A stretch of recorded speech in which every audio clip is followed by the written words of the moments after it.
ओम शांति। आज की मुरली का टाइटल है ब्राह्मणों का मुख्य संस्कार सर्वस्व त्यागी। मुरली का डेट है 17 अप्रैल 1969। तो बाप दादा कहते हैं, आप सभी का संगठन खास किस लिए मंगाया है। संगठन के लिए मुख्य 4 बातें जरूरी है। पहला, आपस में एक दो में स्नेह। दूसरा, नजदीक संबंध।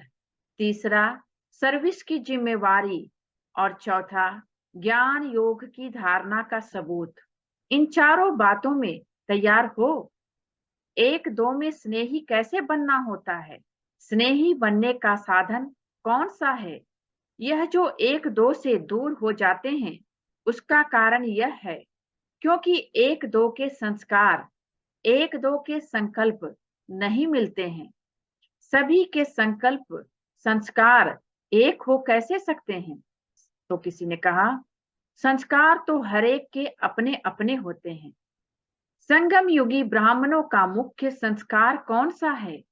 साकार रूप में मुख्य संस्कार कौन सा था।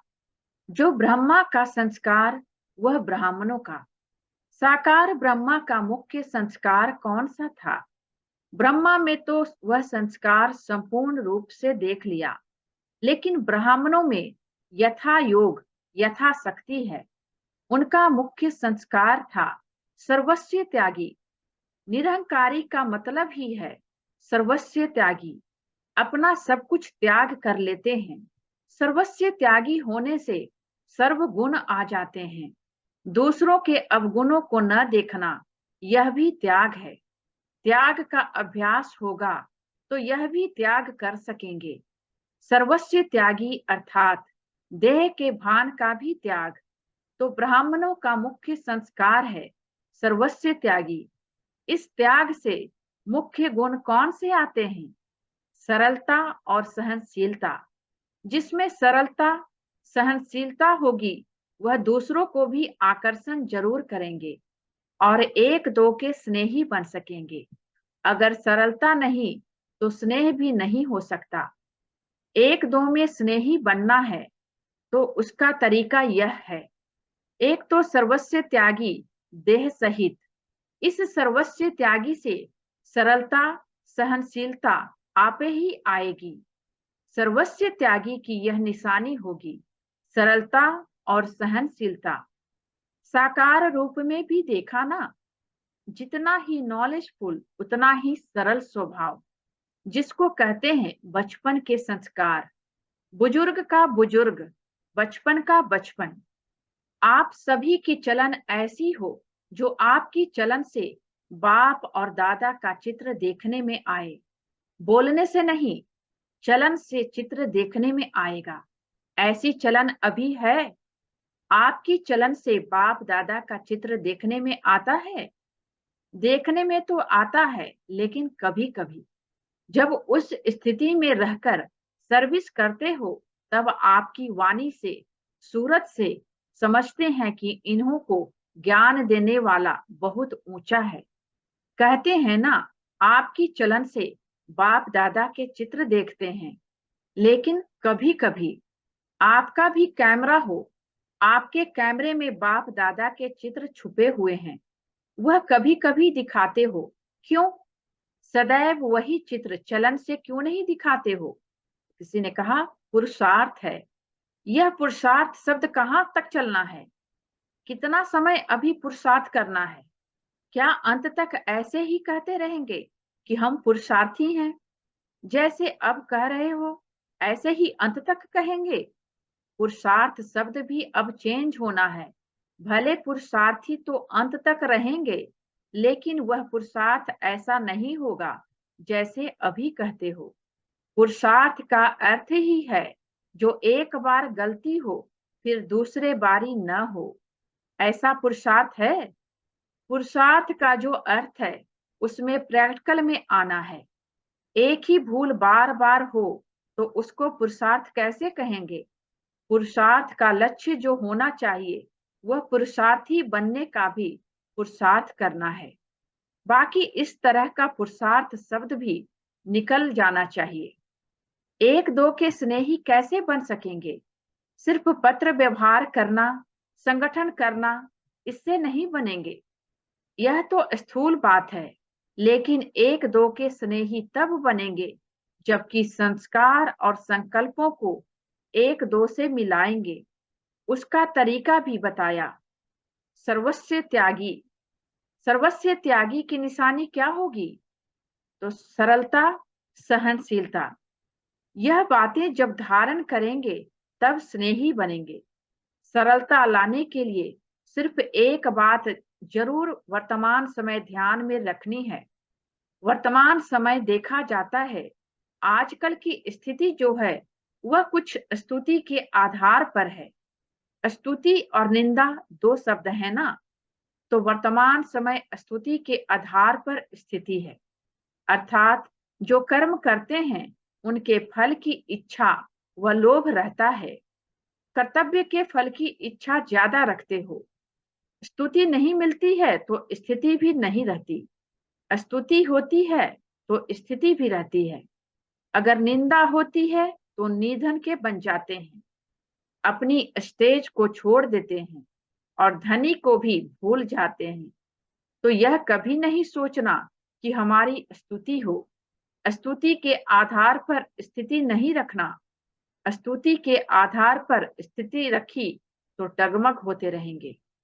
जो अनन्य हैं उन्हों का प्रभाव दिन प्रतिदिन आपे ही निकलेगा, लेकिन प्रभाव में खुद ही प्रभावित नहीं होना है।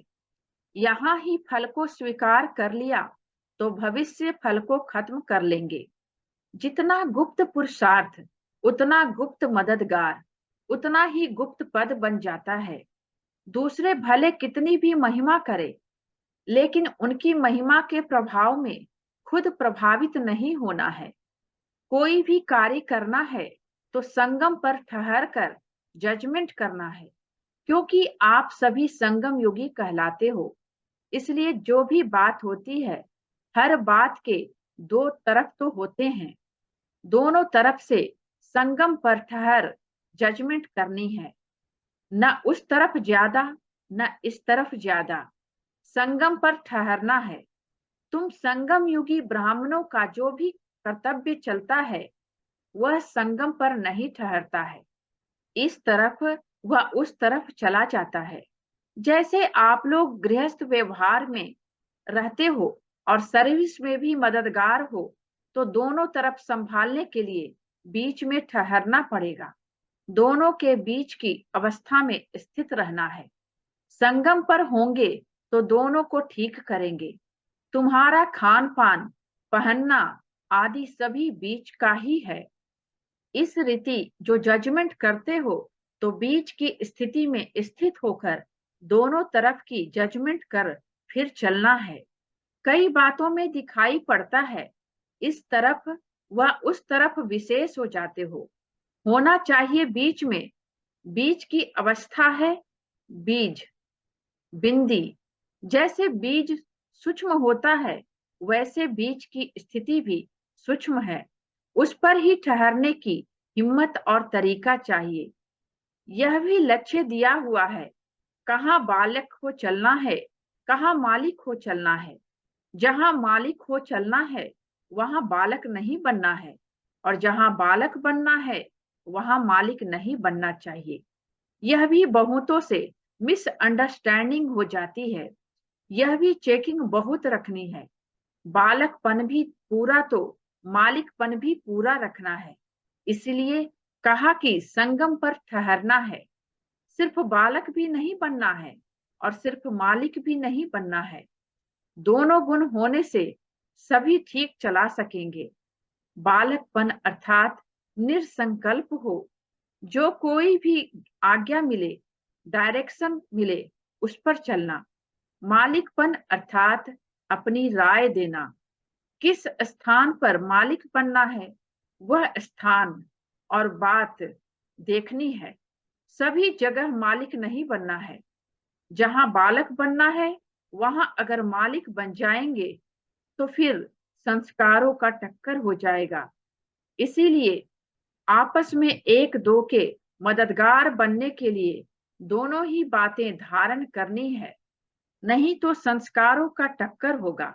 जहां बालक बनना चाहिए वहां मालिक बन जाते हैं, तो दो मालिक बनने से फिर संस्कारों का टक्कर हो जाता है।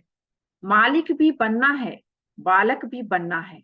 राय दी, मालिक बने। फिर जब फाइनल होता है तो बालक बन जाना चाहिए, फिर मालिक। किस समय बालक किस समय मालिक बनना है, यह भी बुद्धि की जजमेंट चाहिए। किस समय कौन सा स्वरूप धारण करना है, वह भी विचार करना है। बहुरूपी बनना है ना, सदैव एक रूप नहीं। जैसा समय वैसा रूप। उल्टे रूप से बहुरूपी नहीं बनना है, सुलटे रूप से बनना है। अच्छा, ओम शांति। थैंक यू बाबा का, और थैंक यू आप सबका। ओम शांति।